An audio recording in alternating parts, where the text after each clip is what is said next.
ایک شخص نے اپنے کزن کو، اپنے چچا کے بیٹے کو، چچا زاد کو قتل کر دیا اور خود ہی اس کا مدعی بن کے حضرت موسیٰ کے پاس آیا کہ بتائیے جناب میرے اس بھائی کو کس نے قتل کیا ہے؟ حضرت موسیٰ نے ایک سادی سی بات کی، کیا فرمایا؟ وَإِذْ قَالَ مُوسَىٰ لِقَوْمِهِ إِنَّ اللَّهَ يَأْمُرُكُمْ أَن تَذْبَحُوا بَقَرَةً۔ حضرت موسیٰ علیہ السلام نے اپنی قوم سے کہا کہ اللہ تمہیں حکم دیتا ہے کہ ایک گائے ذبح کرو، گائے کا کچھ حصہ مقتول کو مارو، وہ خود اٹھ کے بتا دے گا مجھے کس نے قتل کیا ہے۔ یہ پہلا سپارہ ہے قرآن مجید کا، آپ اس کو دیکھ لیں، یہ آیت نمبر 67 سے شروع ہو رہا ہے۔ تو اب وہ چونکہ ذبح کرنا نہیں چاہ رہا تھا، اس کو پتا تھا کہ مجرم تو میں خود ہوں، وہ ذبح چونکہ کرنا نہیں چاہ رہا تھا تو اس سے کہا کہ مارو ایک حصہ گائے کا، اس کو تو یہ اٹھ کے بتا دے گا۔ تو اس نے جواب کیا دیا؟ قالوا اتتخذون ہزوا، کہنے لگا آپ میرے ساتھ مذاق کرتے ہیں، کبھی ایسا بھی ہوا ہے؟ قال اعوذ باللہ ان اکون من الجاہلین، حضرت موسیٰ علیہ السلام فرمانے لگے میں اللہ کی پناہ مانگتا ہوں میں جاہلوں میں سے ہو۔ جب کہا نہیں ذبح کرنی ہے تو اب ذرا دیکھیے کرنا نہیں نہ چاہ رہے۔ قالوا ادع لنا ربک یبین لنا ما ہی، کہنے لگے اے موسیٰ پھر آپ نہ رب سے دعا کریں کہ وہ ذرا کھول کے بتائے وہ گائیں کس طرح کی ہو، ارادہ نہیں نہ ذبح کرنے، آپ دعا کریں۔ قال انہ یقول انہا بقرۃ لا فارض ولا بکر، فرمایا کہ رب کہتا ہے وہ گائے نہ بوڑھی ہو نہ زیادہ بچیا ہو، عوان بین ذالک، ان کے درمیان ہو یعنی جوان گائے ہو۔ فافعلوا ما تؤمرون، کرو جس کا تمہیں حکم دیا جا رہا ہے۔ قالوا ادع لنا ربک یبین لنا ما لونھا، لو اگلی بات سن لو، کہنے لگے آپ دعا کریں رب سے کہ وہ کھول کے بتائے اس کا رنگ کس طرح کا ہو، رنگ بتائیں کس طرح کا ہو۔ قال انہ یقول انہا بقرۃ صفراء، فرمایا رب فرماتا ہے کہ صفراء رنگ کی ہو یعنی گہرے زرد رنگ کی ہو، یہ رب فرماتا ہے اس طرح کی گائے ذبح کرو۔ فاقع لونھا تسر الناظرین، اور جب کوئی اسے دیکھے تو اسے اچھا بھی لگے، آنکھوں کو اچھی لگے وہ گائے، اس طرح کی گائیں ذبح کرو۔ لو اتنی باتیں بتا دی۔ قالوا ادع لنا ربک یبین لنا ما ہی، کہنے لگے نہیں آپ پھر دعا کریں اللہ ذرا کھول کے بتائے گائیں کس طرح کی ہو۔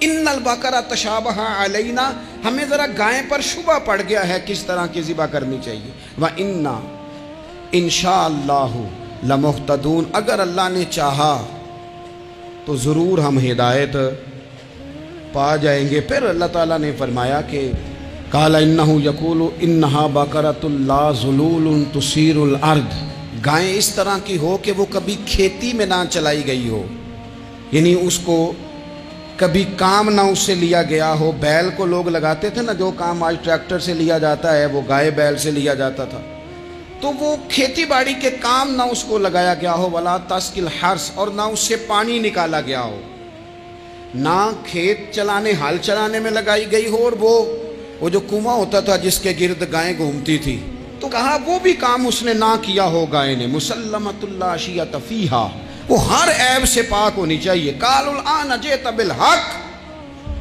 اب کہنے لگے اب آپ صحیح بات لے کے آئے ہیں، اب سوال ختم ہو گئے نا، کہنے لگے اب آپ بات فذبحوہا، انہوں نے ذبح کر دی۔ وما کادوا یفعلون، پر ایسا کرتے نظر آتے، لگتا نہیں تھا کریں گے ذبح پر ذبح۔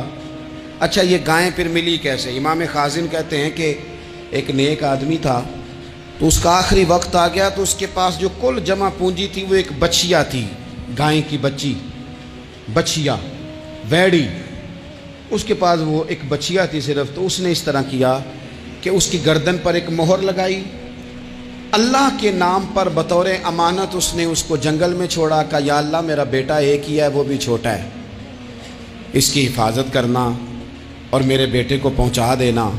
بچہ بالغ ہو گیا، اس کی ماں نے کہا بیٹا جو امانتیں رب کے پاس رکھوائی جائیں نا ان میں خیانتیں نہیں ہوا کرتی، جا جا کے جنگل میں آواز دے تیری گائے واپس آ جائے گی۔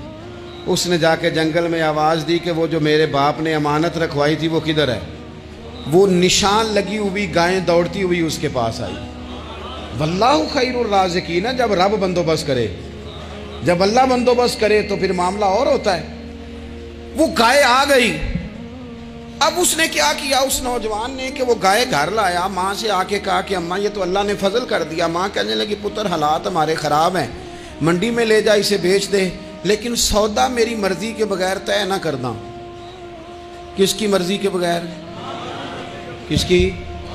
اماں کی مرضی۔ اور سنو یار، تھے کچھ لوگ جن کو لوگوں نے تانے بھی دیے کہ تم ماں کے پیچھے لگ گیا ہے، لوگوں نے بڑا کچھ کہا، پر جو ماں کی مرضی پہ لگیں ناکام نہیں ہوتے زندگی میں۔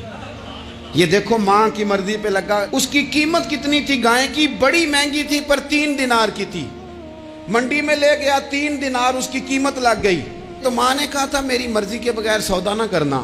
اب بچے تو نہیں نہ مانتے، اماں کو کیا پتا باہر بزنس کیا ہے، لین دین کیا ہے، پر ماں نے کہا تھا میری مرضی۔ بندہ دے رہا ہے اسے 3 دینار، اس نے کہا جی میں نے طے تب کرنا ہے، ڈن تب کرنا ہے، پہلے اماں سے پوچھنا ہے۔ گھر جا کے اماں سے پوچھا، اماں کہنے لگی دے دے۔ واپس آیا تو اس نے کہا کہ میں 6 دینار دیتا ہوں پر میری شرط ہے، ماں سے نہیں پوچھنا۔ اس نے کہا تو 12 بھی دے، ڈن تب بھی ہونا ہے جب اماں نے کہنا ہے۔ وہ جب اس طرح کی اس نے گفتگو کی، واپس اپنی والدہ کے پاس گئے، کہنے لگے اماں سمجھ نہیں آتی، 3 دینار کی گائیں بندہ 12 میں خریدنے کو تیار ہے، شرط لگاتا ہے کہ اماں سے نہیں پوچھنا۔ تو والدہ کہنے لگی پتر پہلے اس سے جا کے پوچھ کیا وہ ہے کون؟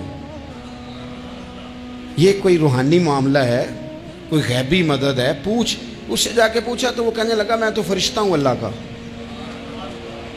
تو نے گائیں بیچنی نہیں، اس لیے کہ تیرا باپ بھی نیک ہے، تیری ماں بھی نیک ہے، رب تیرے رزق میں برکت پیدا فرمانا چاہتا ہے۔ ماں باپ نیک ہونا رزق میں برکت ہو جاتی ہے۔ ماں باپ نیک ہوں، ان کی صالحیت کا اثر پہنچتا ہے بچوں تک۔ رزق حلال کما کے لانے والے ہوں تو گھر میں برکت ہوتی ہے۔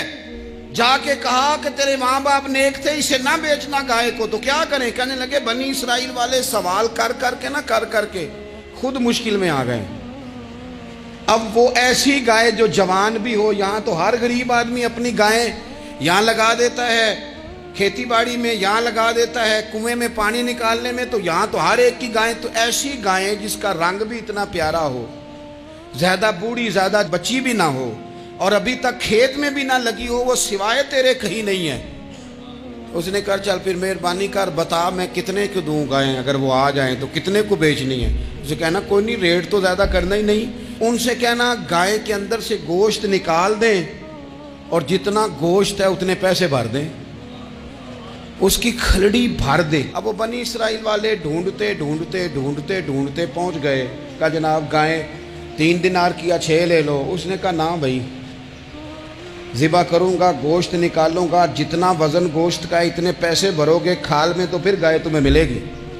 اب مجبور تھے، کیا کرتے؟ ابن کثیر حدیث لائے ہیں، امام سیوطی نے در منصور میں بھی لکھی ہے، نبی پاک صلی اللہ علیہ وسلم نے فرمایا سنو جوانوں، اور اسے دل کی تختی پہ لکھو، نبی پاک علیہ السلام نے فرمایا اگر بنی اسرائیل والے زیادہ سوال نہ کرتے تو اتنی مشکل کا شکار نہ ہوتے۔ انہوں نے سوال اتنے کیے کہ چارہ نہیں ہے اب ان کے لیے، چارہ نہیں ہے اب ان کے لیے کہ یہ ادھر ادھر جا سکے، مجبوری بن گئی، یہی گائے خریدنی ہے، یہی لے جانی ہے۔ اب اتنا سارا مال جمع کر کے وہ گائے خریدی، ذبح کی، تو مقتول کو جب اس کا ایک حصہ مارا تو اس نے اٹھ کے کہہ دیا یہ جو مدعی بنا ہوا ہے نا، یہی تو میرا قاتل ہے، یہی تو میرا قاتل ہے، یہی تو ہے جس نے یہ سارا کام کیا۔